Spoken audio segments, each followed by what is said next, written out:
Good evening, everyone, and welcome to our August 20th, 2024 York City Council meeting. At this time, we will open it up for public comment. As a reminder to those providing public comment, all public comment is, there is a limit of 5 minutes. And so first, I have Marilyn Hake. Hi, thank you. Marilyn Hake, resident York City. The reason I'm here today is I live in the city, I walk, and it is one of the things I love to do, and I see a lot of the people that live downtown walking. But it's getting worse every day with the e-bikes and the e-scooters and the regular bicycles on the sidewalks. Just Friday, as I was leaving, we park in the King Street garage.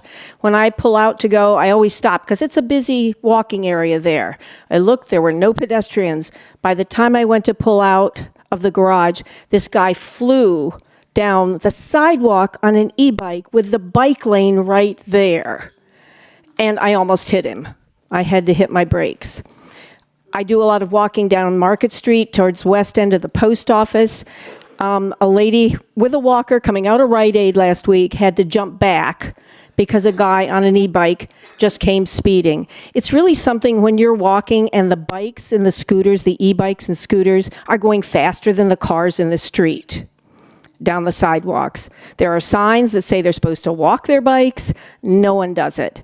I have mentioned this to the police, and it's not a high priority, I guess, but it is when you go to open the front door where I live at 18 South George, and that's a very busy place. You open that door, and I've almost wiped out a kid on a bike as they're coming down.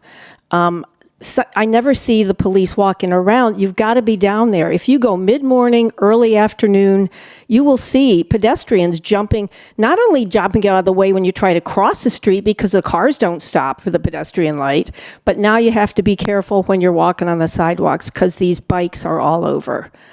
I don't know if there's anything from a council point that you can make recommendations, but someone needs to be down there watching it. Someone's going to get hurt. And the last one, yesterday, I'm coming up King to make a turn on George. It was about 4:30, and a kid with no front tire on his bike is just on his back tire coming down. And again, I'm glad the guy behind me wasn't close to me because I had to slam on my brakes. I had the green light, but this kid came right down George Street through the red light on his back tire. So somebody's going to get hurt, either the kid on the bike or the pedestrian. So just appreciate a little help. Thank you. Thank you. Thank you. Next, we have for public comment, Ashley Hill.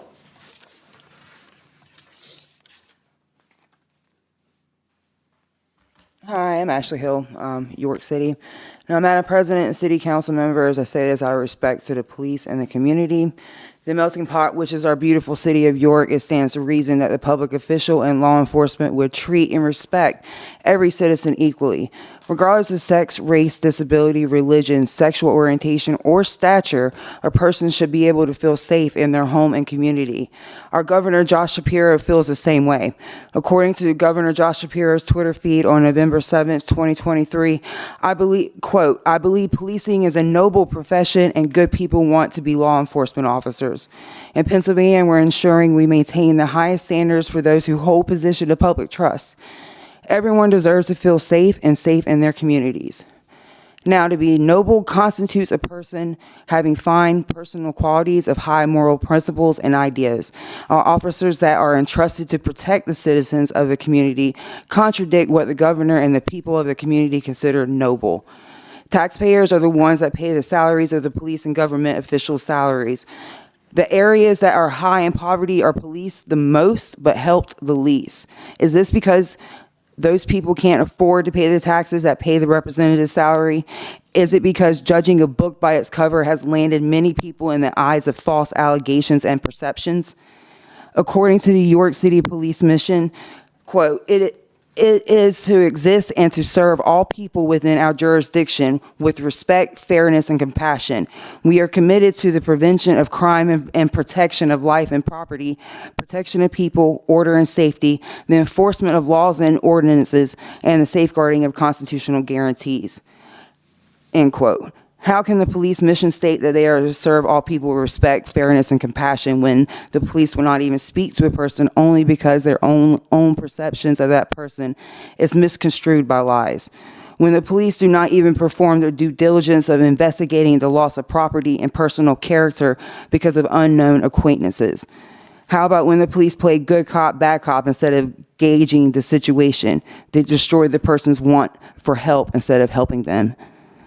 The citizens of York are not responsible to do the job of law enforcement. Police is charged with keeping people safe, yet they pay and expect people to put themselves in harm's way. How is that protection? When the refusal of such actions is brought forth, the police assume there is a reason, quote, usually a drug related, as to why the person refused.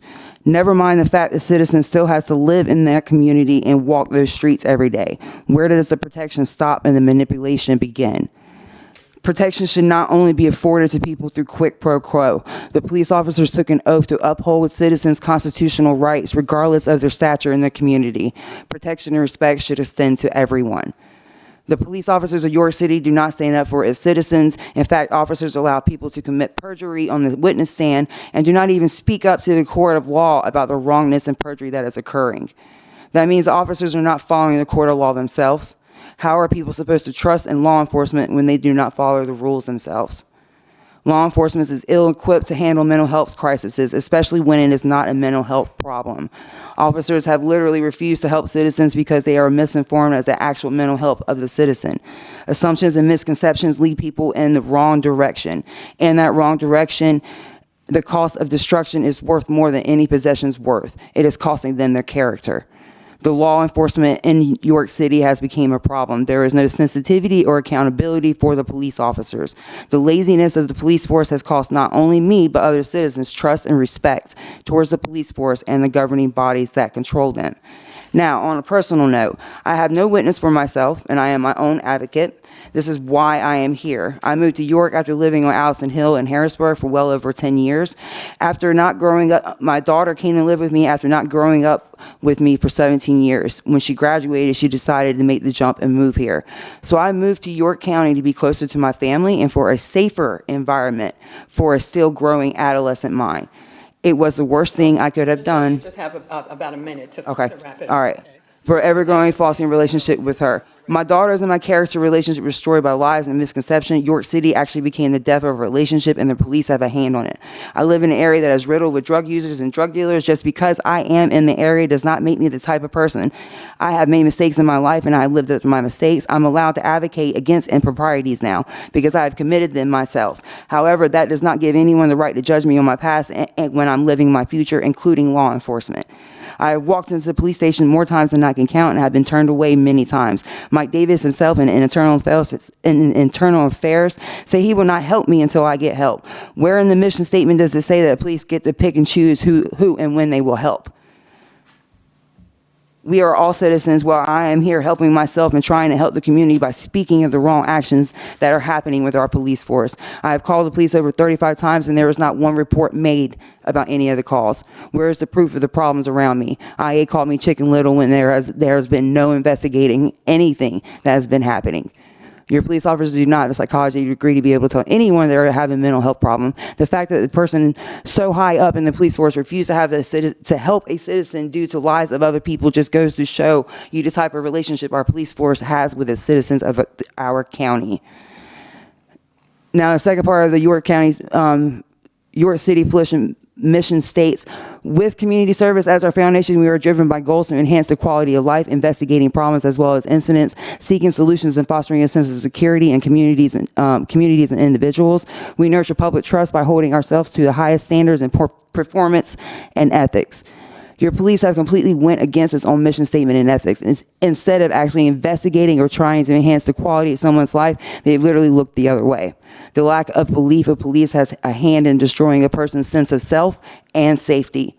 The public's trust is not being upheld when a person cannot even count on a police officer to answer an emergency call. I request as a citizen of York County, Pennsylvania, that York City Police are held accountable for their lies and insensitivities. I plead for the City Council to investigate the misgivings of law enforcement so this may never happen to anyone else again. Sorry. I was trying to get that out. Thank you so much, Mrs. Hill. Is there anyone else this evening for a public comment for non-agenda items? Okay.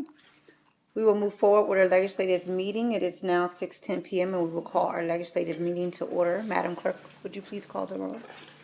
Bub, Here. you, Here. Dennis, Here. Buckingham, Here. Washington. Here. And may we please stand, all that can stand, for the Pledge of Allegiance. I Pledge allegiance to the flag of the United States of America and to the republic for which it stands, one nation, under God, indivisible, with liberty and justice for all. You may be seated. We will take action on previous meeting minutes. I make a motion to approve our July 16th, 2024 meeting minutes. Second. Second, all in favor? Aye. Aye. That moves forward. This evening, we do not have any presentations, awards, or announcements. Our next legislative meeting for council will be held on Tuesday, September the 3rd, at 6 o'clock PM here in council chambers. All agenda items are due by 12 noon on August the 28th. Our council committee meeting will be scheduled for Wednesday, September the 25th at 6 o'clock PM in council chambers. And all agenda items for our committee meeting are due by 12 noon on September the 18th. We have no committee referrals to report on, and so we will move forward with our legislative agenda. Councilwoman Butts?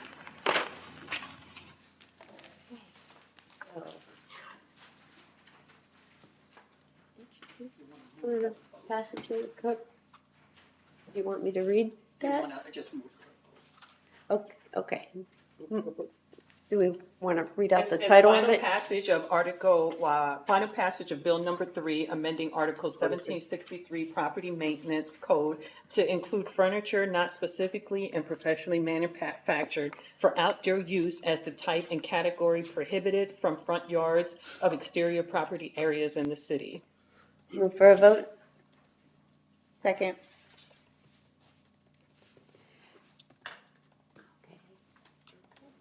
Do we have any council comment? No. I have none.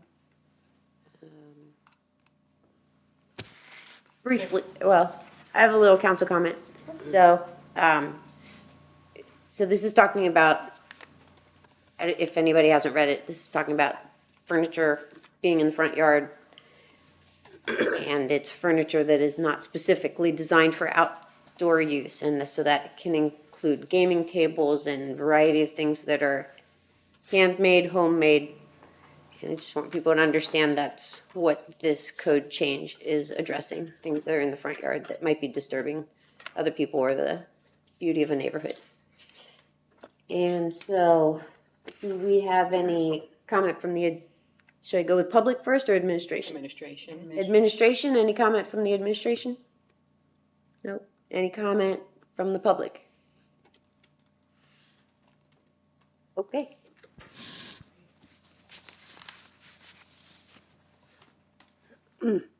Hello, good evening. Hello. Neil Gomez, City of York, of course. The one compelling argument for this type of porch couch ban has always been safety. We entirely omitted the mention of safety and have strided all the way over to the other extreme of vanity. The City of York is not known for vanity, perhaps to a flaw. Is this what we want to legislate? We're also a community that portends to be one of makers and creatives. Unfortunately, Councilwoman Bubb, you've only alarmed me further when it comes to that fact that somebody that may craft their own furniture construct their own furniture won't meet whatever definition you have of a professional or commercially made item of furniture, well, you've effectively banned that type of furniture on a porch. Why? Protecting the sensibilities of whom? I don't give a darn about my neighbor's sensibilities per se. This reads like we're turning the city into a gigantic HOA. I don't know what HOA book we ripped this from, but that's what it sounds like to me. Where's the mention of safety? I've always found it difficult to argue with professionals that argue that some of these items may be combustible, flammability, that type of thing. Nowhere here is that something that's been mentioned as a concern. You may wish to perhaps refine some of that language. I would say, what does it matter that something is crafted not in IKEA but was made somewhere at the York Wire, may or may not have sold, and now I have it on my front porch? That might sell, that might help sell it. That might help bring it to light. And to be quite honest, I've seen that type of thing along the way. You've effectively banned it. It reminds me of one time we had, again, it was the property maintenance code. We banned composting. By the text of the actual ordinance, we banned composting. So you have things that may be inadvertent. I'm not sure. What are you really going for here? But it sounds like you're legislating purely for aesthetics and curb appeal. Why? Lastly, I'll just say this. Typically, in some of the areas where you would see that type of thing, it's very much cultural and social. Let me just tell you.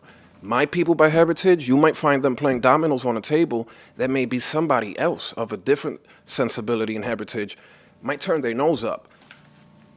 I could tell you what I think of that regard. You probably already know. Who enforces it and how? When you may have a backlog of perhaps other priority enforcement measures, which we all should be well aware of, particularly in chambers. We know what we hear.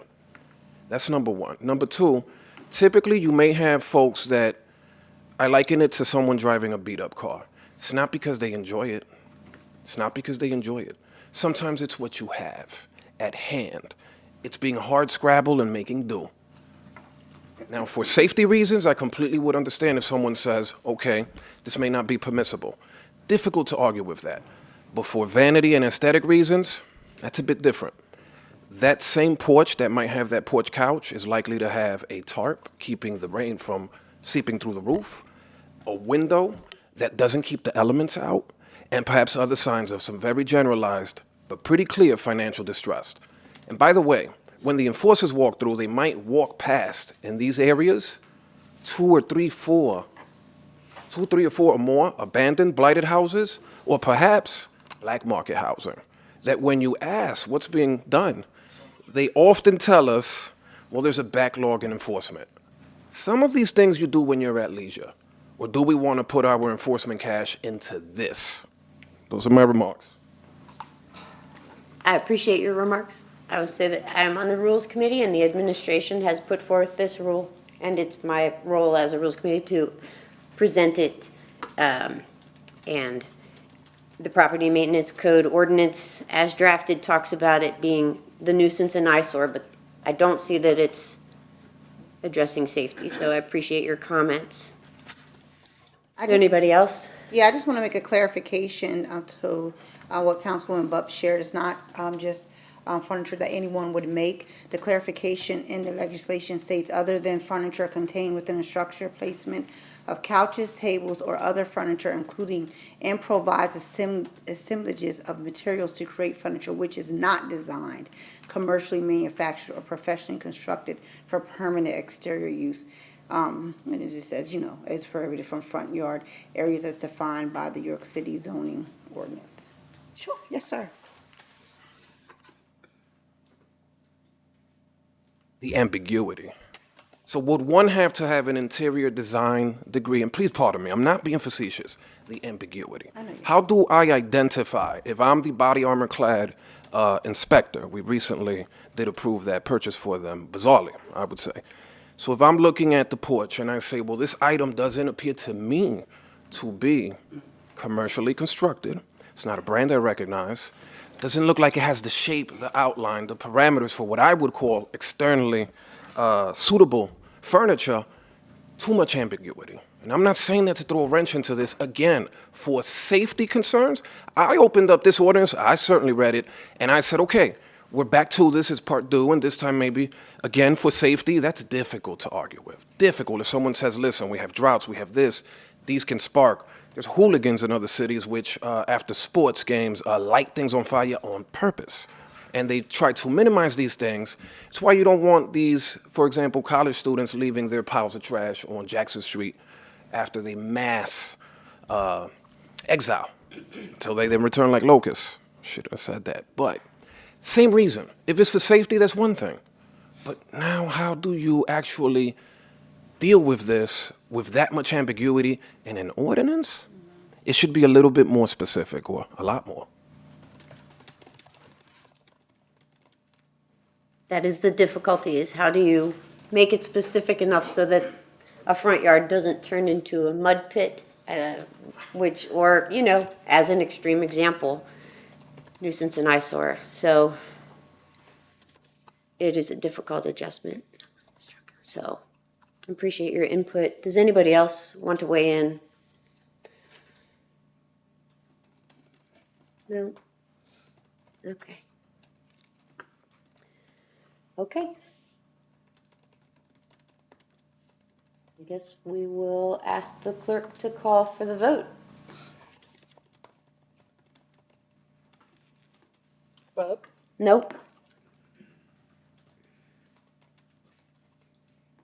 give me just 1 second here. Sure.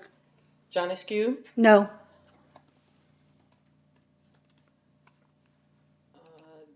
Dennis, Yes.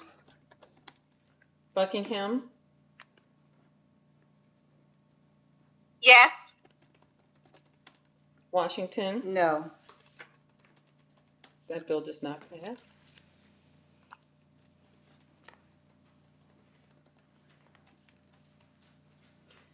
Moving along, we have final passage of bill number 24. Move to approve. Is there a second? Second. Tied again. It has been moved and seconded. Is there any, Let me just let them know real quick. This is an ordinance amending the budget for the Bureau of Housing Services by appropriating revenue and expenditures in the amount of $11,662.20 for CDBG grant funding reflecting changes to, due to unexpected funding from 2017. thank you, Madam Clerk. Is there any comment from the administration? No, not in particular, but except this is kind of just a maintenance thing in order to make sure that we update our budget to reflect these funds that were left over from 2017. Again, it's housing and our CDBG funds and our HUD home funds are kind of complicated in terms of we have to identify the year that the award was in. And again, that's the last two digits of the cost center, which is the last section of the account number. So you can always tell. And so that's why you say this is 17. So there is some delay, first of all, in knowing what our award is for these programs, and then also getting our actual money for them available to us. And that also results on the tail end that there's a delay in terms of them essentially auditing the money in and out to see if there's anything left over for us to use. And so this essentially is what that is that them getting around, them as in CDBG getting around to letting us know that there are funds available. So we wanted to, from 2017 award, that we want to add to the budget so they could be used. Thank you, Business Administrator Robertson. Is there any comment from council? No. Any comment from the public? Madam Clerk, can you please call the vote? Bub, Yes? John Askew, Yes. Dennis, Yes. Buckingham, Yes. Washington. Yes. And that moves forward. Up next, we have Councilwoman McGinnis. Move to approve. Second. That is final passage of Bill number 25, amending the 2024 budget for the Bureau of Parks and Recreation by appropriating additional revenue and expenditures in the amount of $9,000 for the Summer Parks Program. there any admin comments for that?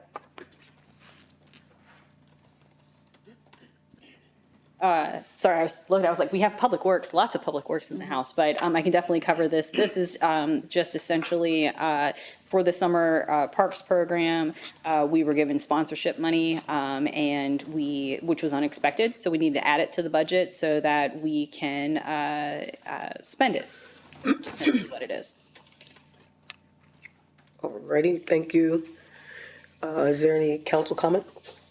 Can you remind us where the money came from? Because that's great. I said, hi, Mark, Hi, Mark. provided it, yep. Thank you. Anyone else from council? All right. Any public comments? All right. Madam Clerk, please call for the roll. The vote. Yes?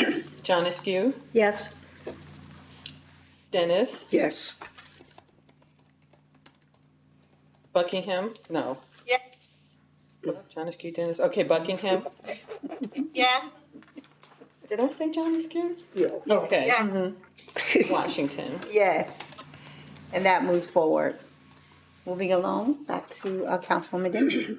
Move to approve. Second. That's been seconded. And that is I'm sorry, it's a bill number, final passage of bill number 26, amending the 2024 budget in the amount of $5,000 for implementation of the stormwater asset management system. Is there anyone that can speak on that? Okay, thank you. Good evening. Good evening.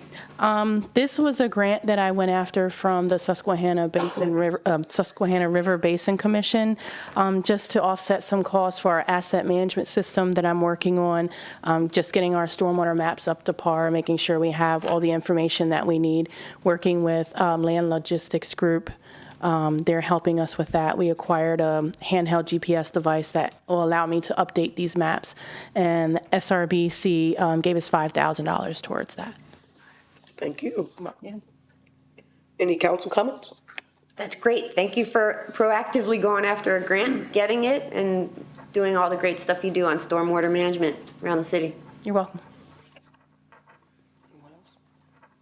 All righty. Anyone from the public? All right, thank you. Madam Clerk? Bub, Yes? John Askew, Yes. Dennis, Yes. Buckingham, Yes. Washington. Yes. And that moves forward. Thank you. You're welcome. Now we will move on to introduction and passage of bills. So introduced.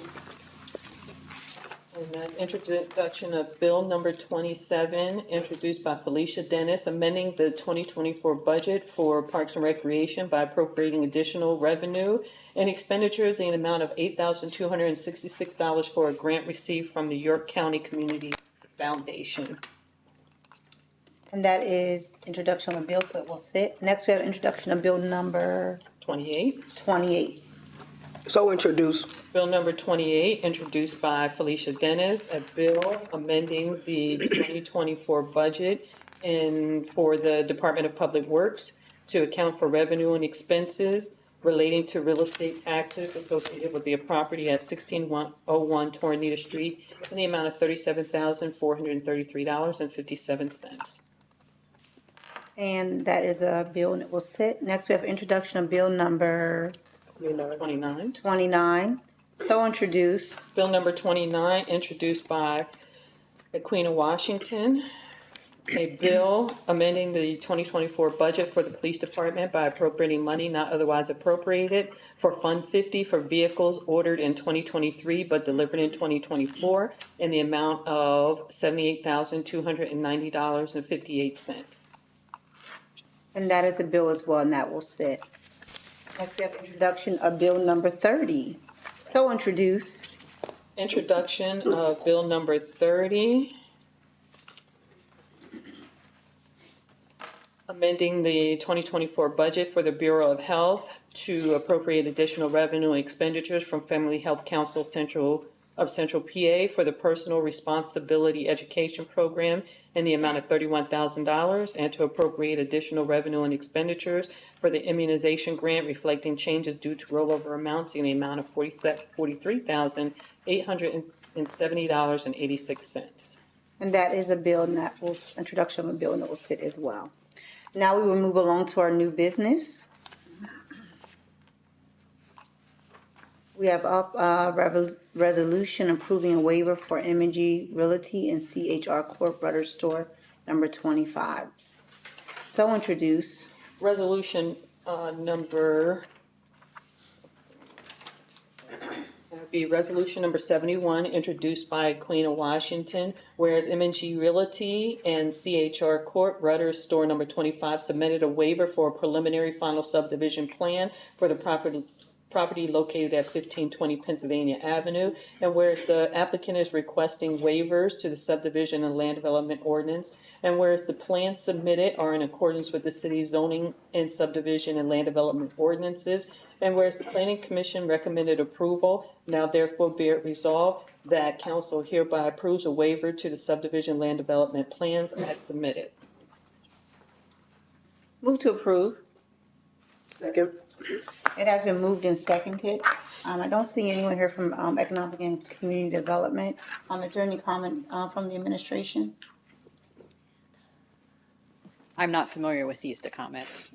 Is there any comment from council regarding this? None. I wish we knew more about this.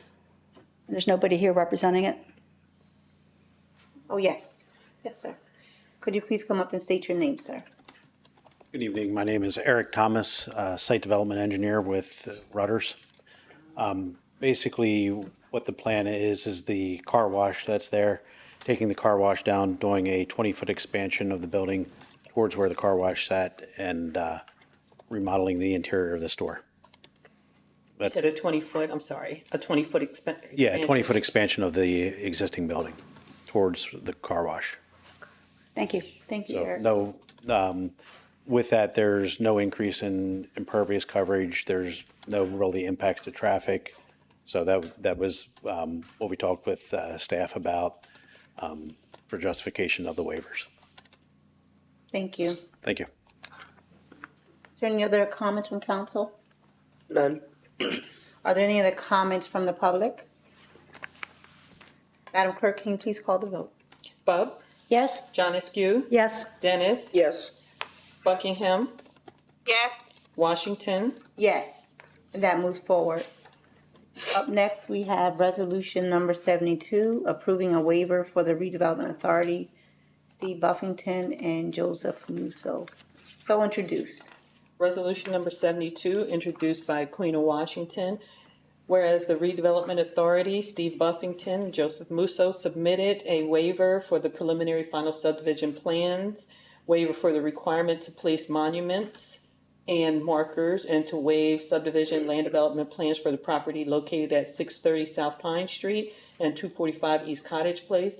And whereas the applicant is requesting waivers to the subdivision and land development ordinance, and whereas the plans submitted are in accordance with the city's ordinances, and whereas the Planning Commission recommended approval, now therefore be it resolved, council hereby approves waivers for the preliminary final subdivision requirement to place monuments and markers and subdivision land development plans as submitted.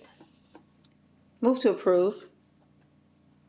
second, It has been moved and seconded. I see we have Mr. Musso here. Would you mind sharing with us more information about the project?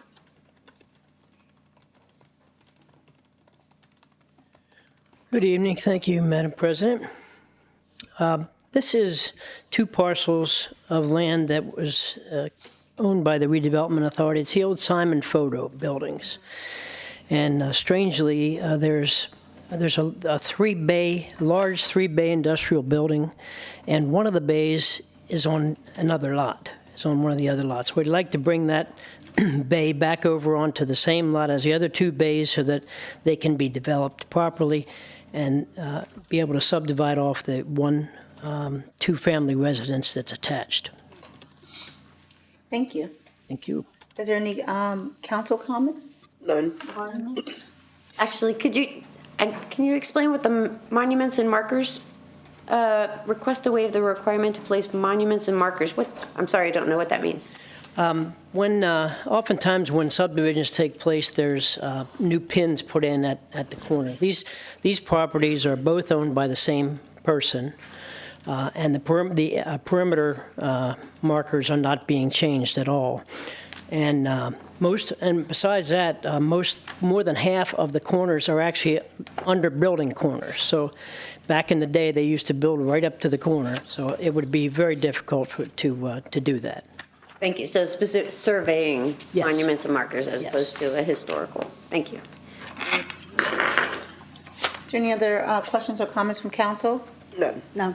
Are there any comments or questions from the public? Can I do one more question, which is just for clarification? The Stephen Buffington that's named here is, can you clarify that's not the same Stephen Buffington who works for the city? That is Or correct. It is not. It is Stephen Buffington, who owns Two Sons Plumbing and Okay. Renovation. So it's a different LLC or a different Correct. It is not business? Mr. Buffington from the city. Thank you. Madam Clerk, can you please call the vote? Bub, Yes? John Askew, Yes. Dennis. Yes. Buckingham, Yes. Washington. Yes, and that moves forward. Moving along, we have resolution number 73, accepting the recommendations of HARB and denying a certificate of appropriateness. So introduced. Resolution number 73, introduced by Betsy Buckingham. Be it resolved by the council that council hereby denies certificate of appropriateness for work to be covered in the application as submitted by HARB for work to be done by, as filed by Rural Square for work to be done at 245, 252 North George Street. Are there any comments from council? None. Yes. Motion. You need a motion, Betsy. Oh, she did. Yeah. Is there a motion to approve? Second. So moved. Is there a second? Well, we got a Yeah. second. Right. So, Madam Clerk, if we vote no in this instance, I just need to clarify this for everyone. It means that we reject HARB's recommendation. Is that correct?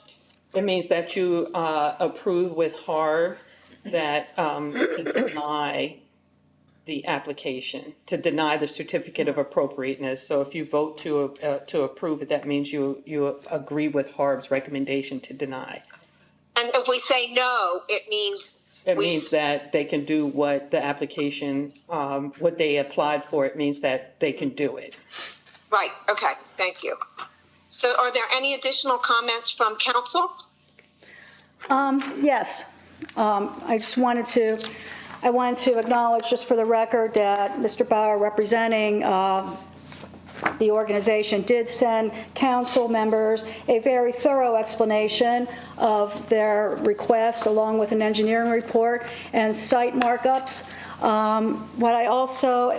But before I get too deep in that, I want to make sure everyone understands HARB, the Historical Architectural Review Board, it's tasked with reviewing any changes to historic properties within a historic district. What I especially admire about HARB is that some of its seats are prescribed. In other words, it guarantees that there is subject matter expertise. And so they take that expertise and act within the guidelines that they have, and so they make recommendations to council, and then council approves those recommendations, or in a case there may be an appeal of those recommendations, they hear those, but HARB is advising with their expertise, and council makes the final decision. And so before I get deep into this, I just also, kind of a spoiler alert, I've read the comprehensive plan, and in 4 chapters of that comprehensive plan, it has noted the importance of preserving our historic architecture and supporting the work of HARB. And so I'm looking to the future as I examine this. So Mr. Bauer did do an excellent job sending us a complete summary of, their position. The contents that we received as part of our agenda were a single paragraph and then, the actual form that was submitted. So there's a real imbalance of information. Council, I don't think, has a full account of the discussion that happened at that meeting. And I go to most of these meetings, and I was sorry I was out of town for this one. So I have a question. I see that Mr. Kunkel is with us tonight. If you would please, could you answer, did HARB receive the engineering report as part of their discussion that night? Yes. Okay. You have to come to the podium and microphone, sir. Yes, we did. Okay, and so reviewing that, the board, and I saw the vote was unanimous, that information was included in our agenda. Could you elaborate on that decision? Well, this is the second time we've denied this application.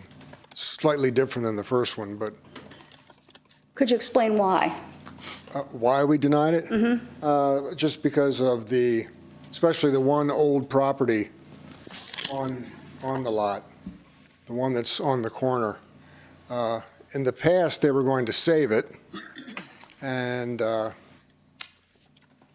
demolish some of the houses.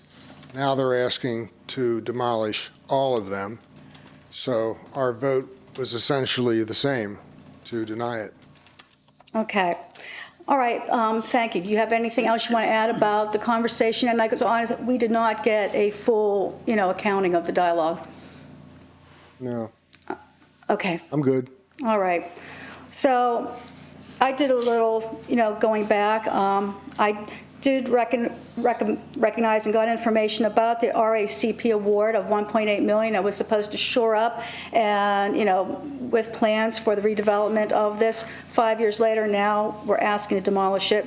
But in February, 6 months ago, council approved a consolidation of all these parcels into one property. At that time, it was to make investment attractive. And there was, demolition wasn't on the table then. Now, 5 months later, the building is at a total loss. I guess I understand to some extent that there's risk and responsibility when taking on a historic property. And it seems that this request to me is more for economic reasons than instead of, really looking at historic preservation. And I think the underlying issue is a failure to find a timely redevelopment opportunity for this property.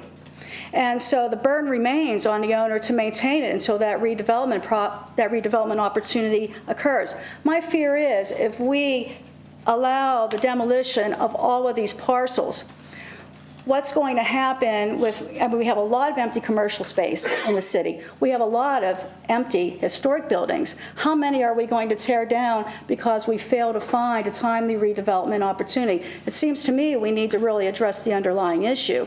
And, I'm not comfortable setting that precedent. That's it. Are there any other additional comments from council? I have none. None. Any comments from the public? I would add that we did receive an email. I don't know if we wanted to read that out. Henry Nixon sent an email in support of the HARB, in support of overturning the HARB decision. And he sent that to all of the council members.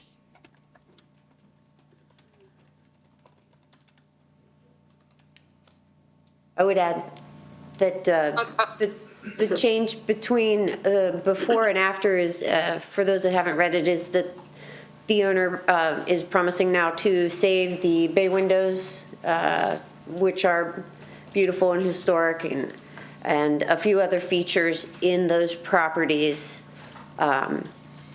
If they are able to demolish the properties, they would do some salvage.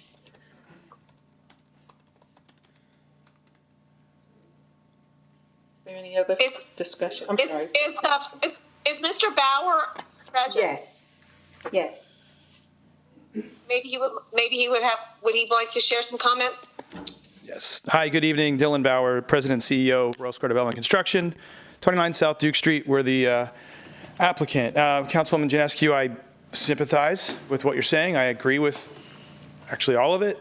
Looking at the HARB map, which is something we do in my office quite often, I would contest that these might be some of the most dilapidated buildings within HARB. There are some that need to go. I think it should be noted that I actually, at this podium, recommended to HARB to deny me because I don't want us to set a precedent for future development. I believe we've showed our financial hardship. We've spent 9 years on this. We secured a $1.8 million RACP grant. We've secured every bit of financing that I think is available in the city of York, and that is my job to find it. And we are still short. And when you look at it, you think, well, I know someone who can fix it. Well, not safely and not to today's codes. The unfortunate factor is, given the age of the building, specifically with the masonry, we are challenged that if you walk by, you can just take your finger and just go right down and just take the mortar out.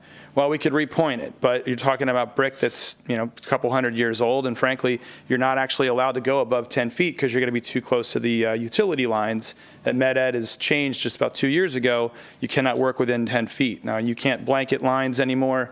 They told us that we cannot deactivate it, and we asked them, so what can we do? And there's just no response. Have you ever tried working with MedEd? No response is their most common response. So we're stuck, and our intent here is to make way, which I think it's important to note. We brought some pictures that we showed along with the email I sent. The outcome of this will be what we plan to call Gateway Park. We'll continue to pay taxes. We'll continue to maintain it.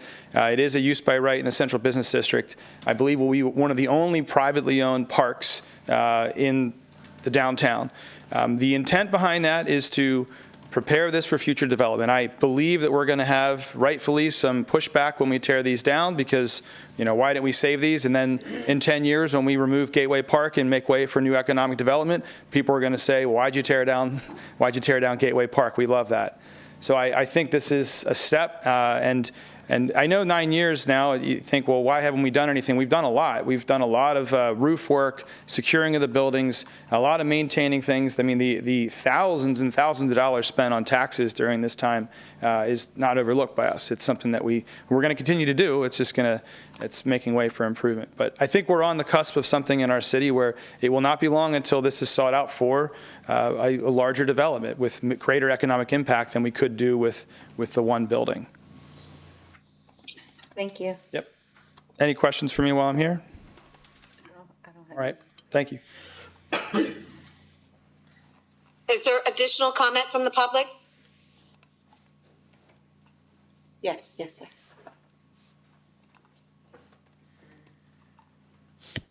Manuel Gomez, resident, City of York. One thing that strikes me at first look is the fact that typically when something arrives from HARB and it's denying a certificate of appropriateness, you have some sort of very authoritative and very Could you ask him to speak up? We typically have a very comprehensive and authoritative reason for why HARB would deny a certificate of appropriateness and then extend that denial so that council may take action. Where that has been lacking, generally, what I've seen is that council is permissive. Beyond that, I would say consider the source.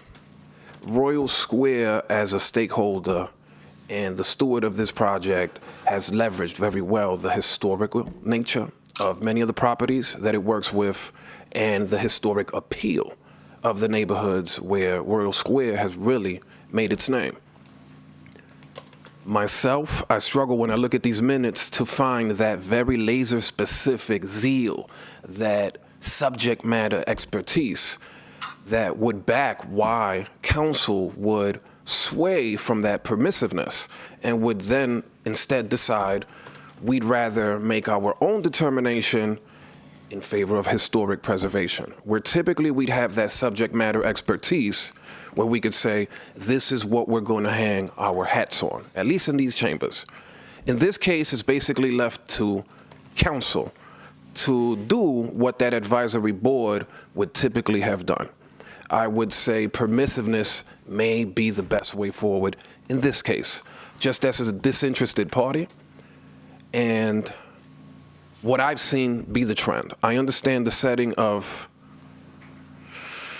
precedent, but I'm not sure that this one sets precedent. I know that it's very central to the neighborhood, and the name itself, Gateway Park, that doesn't make it any easier to decide.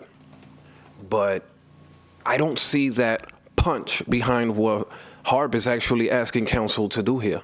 It would be you guys that would be the authoritative actor in this case. When I read the minutes and the action on the case at Harb, it just says, we'll deny it and see what council does. If it was me, I'd be permissive.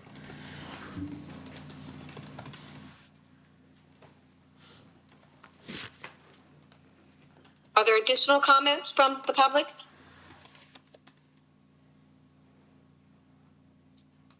Madam Clerk, will you call the roll? Okay, so just to clarify, if you vote yes to this resolution, that means that you agree with Harb and that the application will be denied if you vote yes, okay? Bub?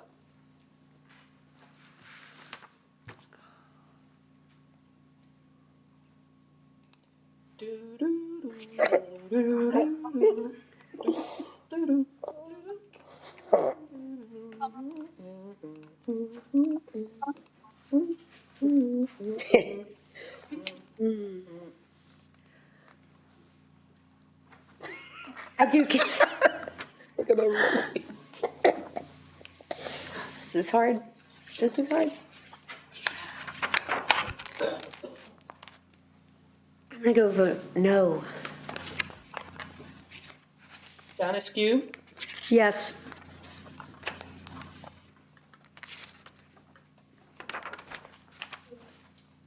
Dennis? No. Buckingham? No. Washington? No. So Rose Square, you can go do your thing.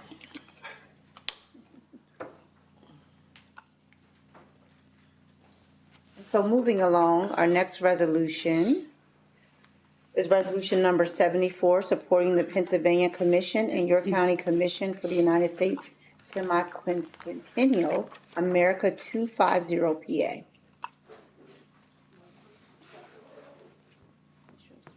Oh, so introduced.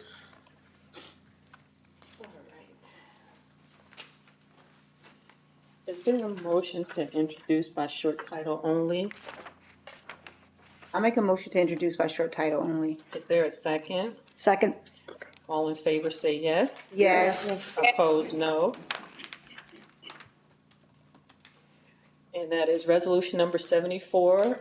It's a resolution supporting the Pennsylvania Commission and York County Commission for the United States Quincentennial. Semi-Quincentennial America 250 PA. Move for a vote? Second?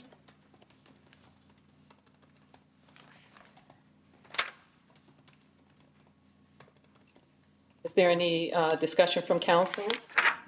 I have none. Anything from the administration? Anybody out in the public have anything to speak on this? All right, there being none, I'll call for the vote. Bub? Yes? John Askew? Yes. Dennis? No. Buckingham? Yes.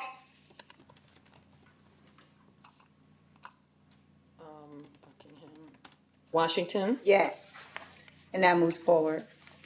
Up next, we have resolution number 75, approving the appointments to the York Business Improvement District Authority downtown. Jason Sable and Jason Phillips. So introduced.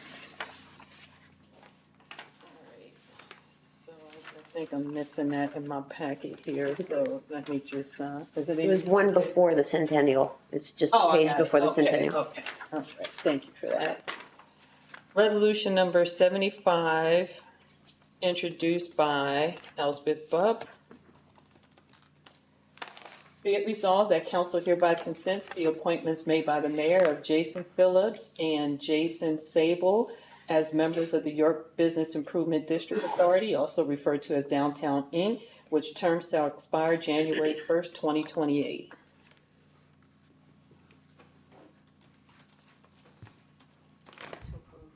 Move to approve? Or Second. And do we have any council comments? Does anyone? No? Any administration comments? No? And public comment, I know we have Jason Sabal in the audience. Would you like to speak to this in any way?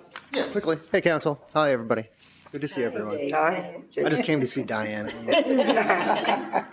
No, I was just, I was excited when I got the opportunity when Downtown Inc. approached me to serve on the board and continue the good stuff that, is going on downtown and throughout the city. So I would appreciate the opportunity to serve. Thank you, Jason. And Sarah? Jason Phillips was unable to be here this evening, but we had 2 vacancies that recently came up, and we're excited about our slate of candidates to replace them. And so we hope that you guys will appoint them, and we look forward to continuing to serve York City. Thank you. Happy to answer any questions. And you have lots of information about this authority on the website? Yes, somewhere? both on the York City website, and if you go to downtownyorkpa.com, you can find information on the York Business Improvement District Authority, the boundaries, what we do, all of that great stuff. And I encourage you to follow us on social media at Downtown York PA. And thank you. In short, what would you say is the main thing that this is the Improvement District Authority does? Sure. So we are driving investment and encouraging opportunity in downtown York. We do that through our 4 pillars, which are promotion, placemaking, public safety, and economic development. Thank you. Thank you.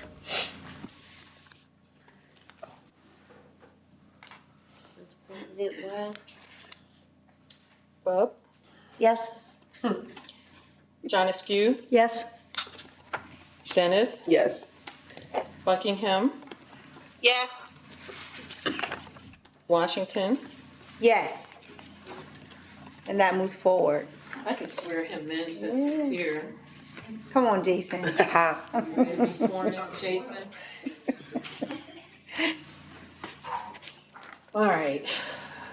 You gotta be all up in here. You can stand right by the microphone. Try to come all up in here like that. Be running up on me like that. I remember that. All right. I'm not bringing any tenderloin over to your house.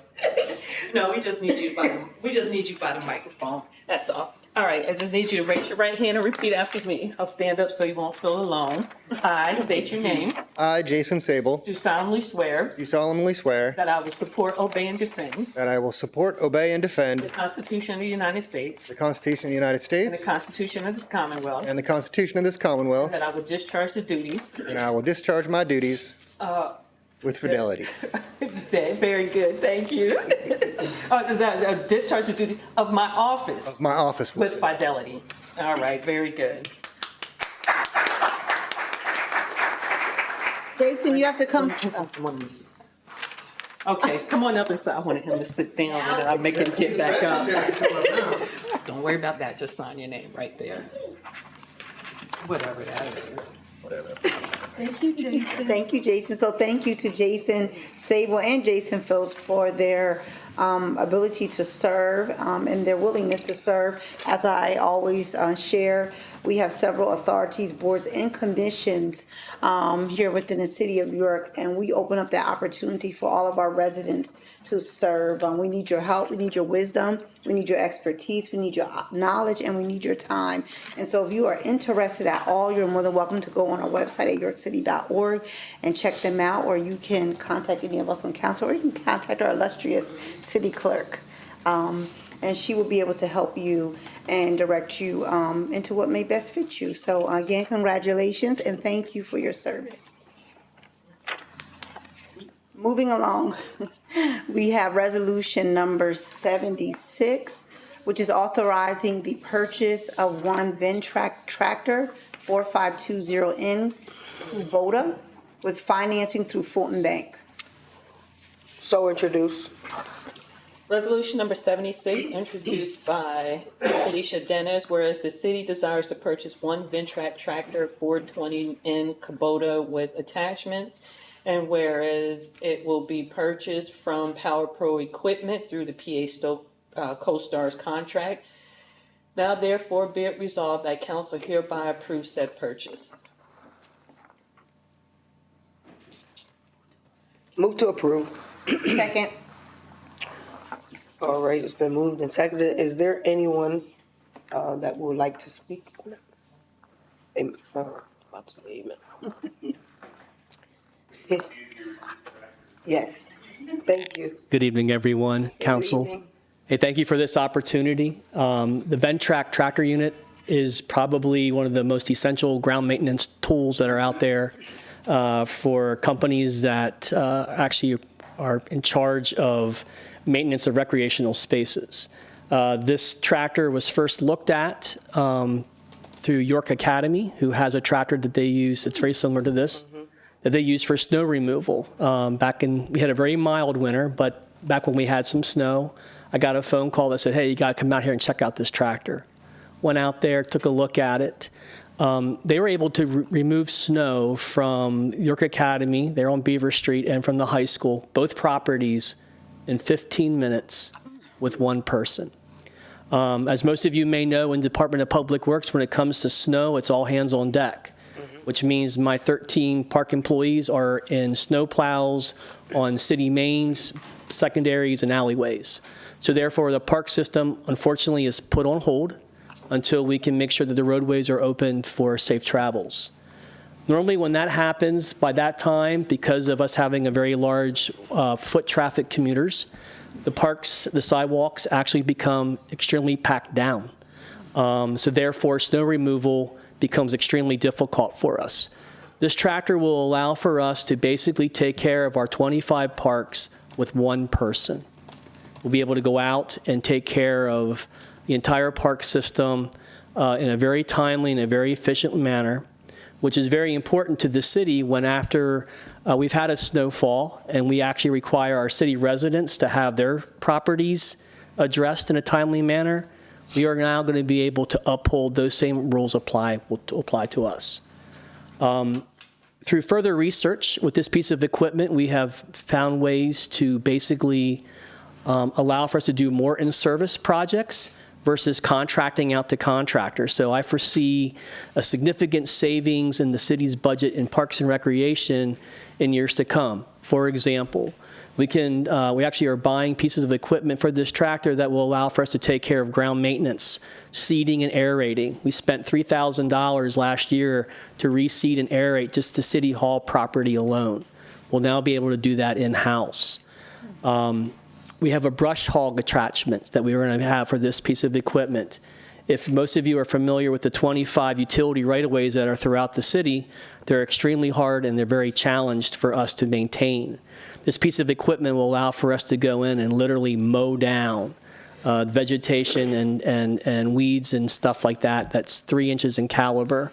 No more sending guys in with weed trimmers and chainsaws. One piece of equipment, one person can go through and take care of that. In conclusion, this piece of equipment will allow for us to do a lot of work with one person, allowing us to utilize resources at other places, within the park system. I ask for your consideration for I feel that we will see a significant savings and this piece of equipment will help us to beautify our city. Thank you. Thank you. Any council comments? Thank you. That does sound great. Does it come with a trailer, or how do you get it where you need it to go? So it can be trailered. However, the package that we're getting actually has a light system on it, so we're able to put it on the road. It has beacons, it has flashers, turn signals, all the things that would allow for it to be street legal. It sounds great. Thanks for that Thank you. detailed explanation. It'll be like in behind a garbage truck. Any public comments? Anyone else from council first? I'm sorry. The other public? All right. Madam Clerk, can you please call the roll? Yes. John Askew. Yes. Dennis. Yes. Buckingham. Yes. Washington. Yes. And that moves forward. Moving up next, we have resolution number 77, authorizing a budget transfer of $68,000 for Fund 2023. So introduced. Resolution number 77, introduced by Felicia Dennis, a resolution authorizing a budget transfer in the amount of $68,000 for Public Works for Fund 26 Liquid Fuse for the Vector truck which needs transmission repairs. Are there any comments from council? Any comments? Oh, I'm sorry, is there, it was introduced, is there a motion to approve? Move to approve. Second. Okay. Any council comment? Administration comment? Yes, good evening, council. This transfers to do some transmission and engine work on our Vector truck, which we use to clean the storm sewers, sanitary sewers when we had this system, but storm sewers also. It's an integral piece of equipment for the sewer system, to keep the sewer pipes clean, keeps things from flooding. Right now, we are currently renting one for, I think it's $6,500 a week. So we only pick it up when we definitely need it. So once this repair budget is transferred, we'll be able to get ours back on the road, but definitely in need of this piece of equipment. Thank you. Is there any comments from the public? Madam Clerk, please. call the roll. Bub? Yes. John Askew? Yes. Dennis? Yes. Buckingham? Yes. Washington? Yes, and that moves forward. Up next, we have resolution number 78, authorizing a transfer of ARPA funds for fiscal year 2024 budget in the amount of $139,571.46 for camera installation at Penn Park from Electronic Systems Installer. So introduced.